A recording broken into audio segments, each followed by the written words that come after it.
সিংহ cigarette ধরাইতাছিল, হঠাৎ শিয়াল আইসা বলল, ভাই সিগারেট কেন খাস?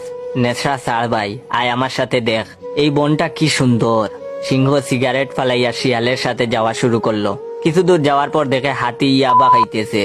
শিয়াল আবার, কি দুঃখ তোর রে ভাই, এইসব সাইডে আমার লগে চল, দেখ এই বন কত নাইস। হাতি তার পিছে পিছে যাওয়া ধরলো। আবার কিছু দূর যাওয়ার পর দেখে বাঘ মদ খাইয়া ঠাল। শিয়াল যাইয়া সুন্দর কইরা বুঝাইলো, ছাড় এইসব নেশা, আমার সাথে চল ভাই, দেখ বনটা কত বিউটিফুল। বাঘ উইটা কষাইয়া একটা থাপ্পড় মারলো। শিয়াল কয়েক গজ দূরে গিয়ে পড়লো। হাতি কইল, কি হইল বাঘ ভাই? শিয়াল তো ভালোই কথা কইছিল, তুমি মারলি কেন?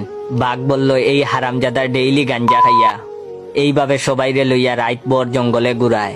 তো ভিডিওটা আপনাদের কেমন লাগলো? যদি নেশায় না থাকেন অবশ্যই আমার এই ভিডিওতে লাইক কমেন্ট এবং আপনার বন্ধুদের শেয়ার করবেন। আর যদি লাইক কমেন্ট শেয়ার না করেন আমি বুঝে নেব আপনারাও নেশায় আছেন।